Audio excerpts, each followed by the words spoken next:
A declaração de que um certo dirigente não exerce controle sobre o Vasco da Gama gerou controvérsias e agitou os bastidores do clube. Neste momento, é essencial analisar os detalhes do que está ocorrendo, incluindo quem, de acordo com as afirmações, são os responsáveis pelas decisões no futebol cruz-maltino. Neste vídeo serão apresentados dados significativos e diversas novidades. Ademais, haverá atualizações sobre o treinamento realizado nesta tarde, com movimentações relevantes no futebol do clube, além dos preparativos para o jogo deste próximo domingo. O que se prepara é um conteúdo cheio de dinamismo e informações. Para os que estão sintonizando pela primeira vez, é um prazer tê-los aqui. Sou o narrador deste espaço dedicado aos torcedores do Vasco, onde trago informações diárias sobre o clube. Portanto, a cada nova atualização é fundamental permanecer informado. No momento, estamos na contagem para alcançar uma nova marca de inscritos. É vital que todos que acompanham o conteúdo se unam a essa meta. O apoio de cada um é essencial para o crescimento e a disseminação do material. Sem mais delongas, vamos abordar os eventos no clube. Hoje, o Vasco da Gama retomou suas atividades no centro de treinamento sob a supervisão do técnico. A equipe está completamente concentrada no confronto contra o time adversário deste domingo, que é considerado crucial pela diretoria. Ambos os jogos que se aproximam são vistos como fundamentais para determinar o futuro do comando técnico. Os resultados e a performance da equipe nessas partidas serão decisivos para avaliar a permanência do treinador. É preferível evitar rumores sobre essa situação até a partida contra o adversário, pois isso pode mudar a percepção sobre o trabalho realizado. A forma como a equipe se comportar mesmo em um empate pode influenciar a visão dos torcedores. O jogo subsequente também será de grande importância, até a partida contra o time com o qual possui rivalidade. Estou convencido de que esse jogo será fundamental. Uma vitória muda um pouco a situação do treinador. A forma como a equipe se comporta em campo, até mesmo um empate, altera a visão dos torcedores sobre a liderança técnica. O duelo contra a equipe de Ponta Grossa, na minha visão, é uma obrigação vencer. Um time da primeira divisão enfrentando um da segunda. Certamente. A diretoria também compartilha dessa perspectiva. Serão 2 jogos decisivos, pois a equipe tem essas 2 partidas fora de casa, além de enfrentar rivais longe da cidade. Haverá um jogo contra um grande clube em Brasília no domingo seguido por um confronto contra um time da Venezuela na quarta-feira. Depois um desafio no Barradão e outro logo em seguida na Argentina. Assim o clube terá uma sequência bastante desafiadora e a diretoria acredita que essas 2 partidas serão cruciais para decidir se o treinador permanecerá no cargo para os próximos embates logo após o jogo contra a equipe de Ponta Grossa, quando o time seguirá atuando fora da cidade. E sem dúvida, o clube tem enfrentado muitas dificuldades quanto ao desgaste físico. Internamente, reconhecem que a partida terá outro aspecto, uma nova abordagem, já que o time virá de um bom descanso. O clube realmente enfrentou uma sequência intensa. Observando a tabela, o time jogou contra um rival na semana passada. Após esse jogo, encaram outro adversário numa terça-feira. Em seguida, competem contra mais uma equipe no sábado. É uma sequência pesada. Peço desculpas, o time joga contra um adversário no sábado, depois outra equipe na terça, e assim continua. Portanto, em um período de 14 dias, o clube teve 4 partidas. Agora contará com um descanso significativo para enfrentar a equipe no estádio em Minas Gerais. Assim, essa sequência é relevante para definir o futuro do treinador. Estaremos atentos para fornecer todas as informações sobre a liderança técnica e qualquer atualização sobre seu futuro será comunicada somente no próximo domingo após o confronto. Então, amigo torcedor, vamos prosseguir com essa discussão. Vamos seguir nesse tema intrigante e já irei mostrar a vocês nesta imagem quais são os 2 nomes que um ex-dirigente citou em uma entrevista. O primeiro à esquerda é Cristiano Stockler e o segundo à direita, usando a camisa de um rival, é Alain Belaciano. Eles estão ao lado do presidente de outra equipe. Trago essa imagem porque foi uma publicação feita online como uma crítica. Com certeza, ambos, onde 2 personagens que atuam na política do clube aparecem com a camisa de um rival direto. Assim, preciso mostrar a imagem que encontrei na internet para apresentar a vocês quem são esses 2. É complicado. E já começarei. A primeira crítica. Não conheço Cristiano nem Alan. Estou aqui para informar algo que é talvez uma das principais notícias do clube nas últimas horas, a informação mais polêmica. E acredito que esse conteúdo pode muito provavelmente chegar a ambos. E já deixo claro, não tenho nada contra vocês, pois afinal não conheço. Não posso emitir juízo de valor sobre alguém que não conheço. Não tenho dúvida da identificação de ambos com o clube. Porém, infelizmente, quando se trata de dois personagens políticos influentes no clube, representando diferentes grupos, é um erro compartilhar ou publicar uma foto com a camisa de um rival direto? Eu não vejo problema com isso. Sou torcedor e creio que usar a camisa de outro clube não altera minha identificação. Esse é o meu ponto de vista. Você pode abrir meu armário e observar as camisas de times que possuo. Tenho camisas de vários outros clubes do futebol brasileiro e as uso. Esse é o meu posicionamento. Não visto a camisa de um rival, isso não faço. Já usei sim, mas não faço mais. Porque agora sou uma pessoa diferente. O armário ao lado exibe as camisetas dos times que possuo. Tenho peças de várias equipes do futebol nacional e as utilizo. Esse é o meu posicionamento. Não uso a camiseta do Flamengo, não a visto. Já usei, mas atualmente não faço mais isso. Neste momento, sou uma personalidade influente no Vasco da Gama. Portanto, preciso ter consciência de que represento a torcida vascaína. Compreendo que uma imagem minha vestindo a camisa do Fluminense ou do Botafogo que não uso, mas com a camisa de qualquer outra equipe, pode ser prejudicial para a minha imagem em relação ao que simbolizo entre os torcedores do Vasco. Por isso, trouxe essas duas imagens para deixar claro que foi um erro. O que aconteceu foi realmente um equívoco. Hoje estamos falando de duas figuras influentes no Vasco da Gama, como o Euriquinho no futebol, pois eles exercem influência nos bastidores e têm habilidades notáveis nas áreas em que atuam. Então isso configura um erro. É isso. Mas de qualquer forma, o que posso comentar a respeito desses dois? Um deles deu uma entrevista bastante polêmica a um canal certo. Ele menciona um jogador alega que foi uma jogada de empresário e também fala sobre a situação envolvendo outros atletas. A gestão atual já é bastante complicada nesse aspecto.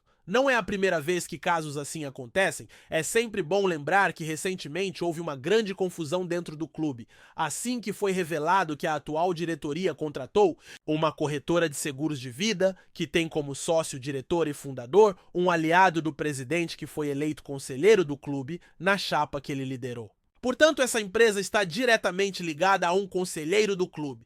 Reitero que meu intuito aqui é informar. É incômodo relatar algo assim. Mas é minha obrigação fazer isso. Embora o foco hoje seja o presidente, sinto que preciso me posicionar sobre o assunto, ou melhor, trazer informações para vocês a respeito disso. Em breve poderemos ter um presidente nessa função e se eu não informar, estarei cometendo um erro. Por isso é vital esclarecer para você, torcedor, o que está ocorrendo independente do que a torcida deseja ouvir. Não é a primeira vez que o presidente é alvo de acusações relacionadas a problemas de relacionamento no clube. Recentemente, ele próprio confirmou essa situação em uma coletiva. A polêmica mais recente envolve Euriquinho, que afirmou que atualmente quem realmente decide o que o presidente deve fazer ou não é composto por duas figuras. E meu objetivo é apresentar a vocês quem são essas pessoas. Elas desempenham um papel significativo na política do nosso clube. Uma delas não é um rosto novo na política, sua trajetória é bastante antiga. Para você, torcedor do Vasco, para exemplificar, ele até teve passagens pelo futebol do clube. Foi um ex-atleta da categoria sub-20 do nosso clube, é um verdadeiro produto da colina, assim como o outro. No entanto, ele já não é mais jogador. Passou pela base do Vasco, onde sua carreira como atleta se encerrou, mas se tornou um advogado renomado. É uma referência na advocacia, tanto no Rio de Janeiro quanto no cenário nacional. Sempre esteve próximo da chapa que ajudou a fundar e não é por acaso que é um dos fundadores dessa chapa. Em uma eleição anterior, participou como subscritor de uma chapa liderada por um adversário. É um advogado bem relacionado no meio esportivo, destacou-se em questões judiciais naquela época e desde então se tornou uma presença constante na turbulenta política do clube carioca. Eurico Miranda esteve presente e foi um dos apoiadores da chapa encabeçada por um candidato. Advogado com boa relação no setor esportivo, ele ganhou notoriedade em ações judiciais durante aquele pleito, tornando-se uma figura constante na tumultuada política de São João de Meriti. Além disso, uma personalidade bastante conhecida, passou por dificuldades na gestão de Eurico Miranda. A conexão com a família Miranda não é das melhores. Para elucidar, apresento os dois lados da narrativa. Enquanto um comentarista afirma que a relação com o político é positiva, a realidade é um tanto diferente. Em 2014, quando essa pessoa apoiou a chapa, Sempre Vasco, a relação entre Eurico Miranda e esse indivíduo deteriorou-se bastante.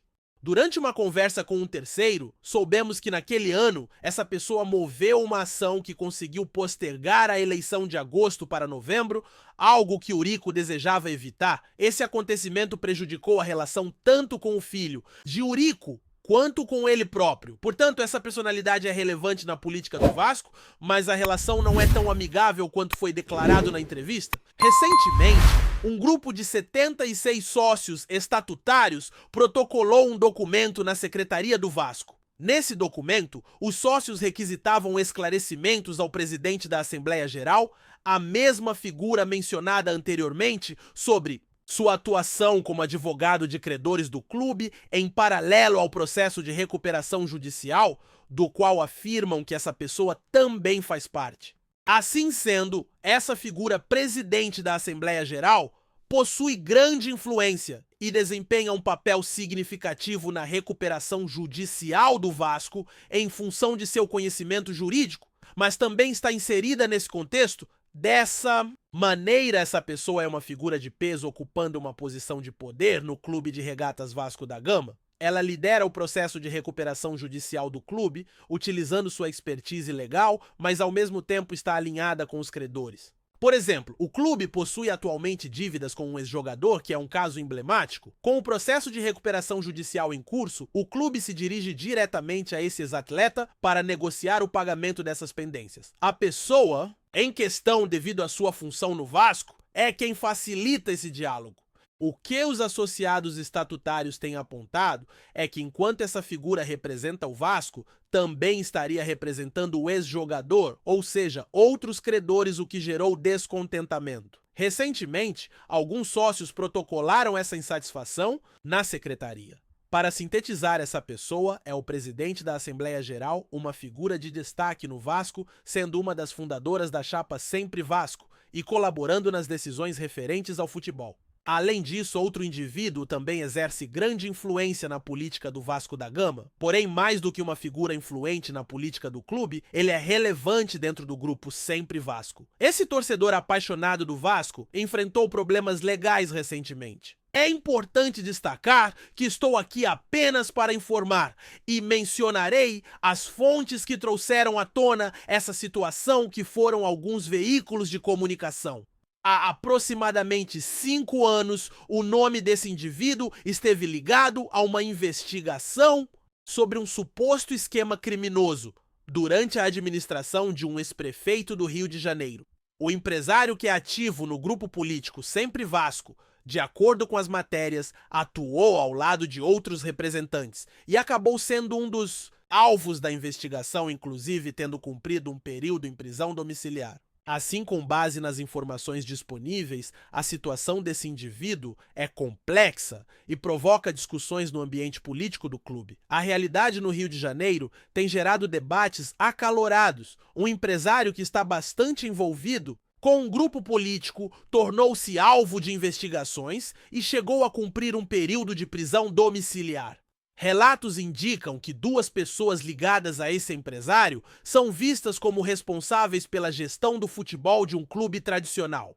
Pode soar surpreendente, mas essa é a informação que estou trazendo. Sinta-se à vontade para compartilhar seus pensamentos. Agora, passando para o que se tem comentado sobre essas figuras, já considerou a ideia de um dia liderar esse clube? Pessoalmente, almejo concretizar promessas feitas em uma campanha anterior que não foram cumpridas. O que seria isso? Unir o clube. Essa entidade enfrenta profundas divisões com grupos divergentes que levam os torcedores a se direcionarem para lados opostos, resultando em um ciclo estagnado. Essa era a proposta durante a campanha. Inclusive, em uma eleição recente, optei por retirar minha candidatura confiando nas promessas feitas. Posso dizer honestamente que muitos dos que estão à frente da atual administração não cumpriram o que foi acordado. Sinto-me livre para expressar isso. As lideranças do grupo que assumiu o clube não honraram os compromissos, pois a proposta era a de um clube profissional e inclusivo, abrangendo todas as correntes políticas, uma vez que existem muitas pessoas competentes em todos os lados. O que este clube realmente necessita em um momento tão delicado é união, mas infelizmente atualmente se configura como um dos mais fechados do país. Nunca houve tanto fechamento como o que se vê neste momento. Mesmo sob a atual liderança, a situação permanece inalterada. Costumo dizer que, embora o presidente tenha sido escolhido, na verdade, ele não está exercendo plenamente suas funções. As decisões mais significativas estão nas mãos de outros. Duas pessoas em especial praticamente controlam o direcionamento do clube. Elas representam o movimento e, na minha visão, são as que mais influenciam as decisões neste momento. É essencial ter cautela ao citar esses indivíduos, pois tenho grande consideração por eles e os vejo como pessoas de bem.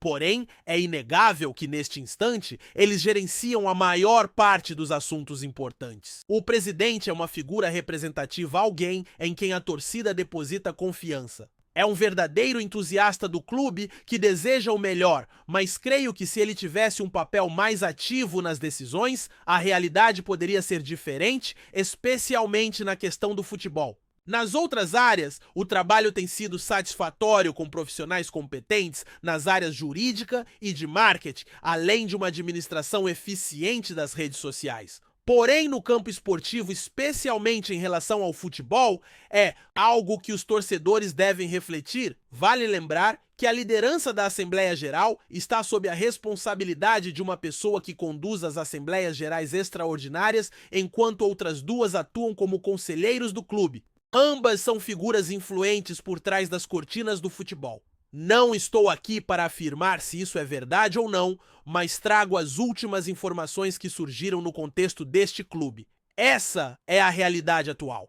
Antes de continuarmos, já te convidamos para se inscrever no canal Colina News e deixar seu like assim. Você fica por dentro de todas as novidades do Vascão de forma exclusiva. Bora continuar! Pedro, o atacante que conquistou o coração de Filipe Luís nos tempos em que ambos vestiam a camisa rubro-negra, surpreendeu o mundo do futebol ao decidir encerrar sua trajetória no Flamengo e assinar contrato com o Vasco da Gama. A notícia caiu como uma bomba no ninho do urubu e reacende a histórica rivalidade entre os dois maiores clubes do Rio de Janeiro. Revelado nas categorias de base do Flamengo, Pedro viveu seus melhores momentos no clube entre 2018 e 2021. Foi ali que ele amadureceu, aprimorou seu faro de gol e construiu uma relação de admiração com Filipe Luís, então lateral esquerdo e líder do elenco. O veterano sempre destacou a dedicação e o profissionalismo do jovem centroavante, que retribuía a confiança com atuações decisivas em clássicos e partidas internacionais. Apesar do carinho recíproco, Pedro sentiu que precisava buscar novos desafios para dar sequência à sua carreira. Nas últimas semanas, negociações avançadas com o Vasco chegaram a ser tratadas em sigilo absoluto. A proposta vascaína incluiu salário atraente, premiações por metas atingidas e a garantia de ser o homem-gol do time cruz-maltino. As conversas foram conduzidas com discrição pelo empresário do jogador, evitando o vazamento de informações até o momento da assinatura. No Clube de Regatas Vasco da Gama, Pedro encontra um ambiente sedento por títulos. Há mais de 14 anos sem erguer a taça do Campeonato Carioca, o time busca renovar o elenco com talentos jovens e promissores, além de nomes consagrados que possam fazer a diferença em momentos decisivos. A chegada de Pedro representa não apenas um reforço de peso, mas também um ponto de virada na disputa dentro de campo contra o Flamengo. Nas redes sociais, a torcida vascaína recebeu a notícia com entusiasmo. Hashtags como Let's Go Pedro no Vasco e a Gigante da Colina viralizaram rapidamente, exaltando a ousadia da diretoria em tirar o xodó do Filipe debaixo do nariz do rival. Já os flamenguistas reagiram com mistura de incredulidade e revolta. Muitos reclamaram da falta de diálogo entre jogador e clube, outros apontaram falhas na direção ao não renovar o vínculo com antecedência. Em sua primeira entrevista como novo atleta vascaíno, Pedro prometeu empenho máximo e compromisso com a camisa Cruz Maltina. O Flamengo sempre terá um lugar especial no meu coração, mas chegou a hora de abraçar um novo projeto. Vou lutar por cada ponto, por cada gol, e farei de tudo para devolver ao Vasco o brilho e a tradição que essa camisa representa. Agora, resta aos torcedores aguardarem o primeiro clássico oficial contra o Flamengo, onde Pedro terá a chance de revisitar o passado e iniciar sua história como protagonista na Colina Histórica. Trazemos notícias atualizadas do Vasco todos os dias. Inscreva-se no nosso canal e dê um like para continuar recebendo notícias exclusivas. Compartilhe também a sua opinião sobre essa notícia nos comentários. Isso é muito importante para o Vasco da Gama. Até o próximo vídeo.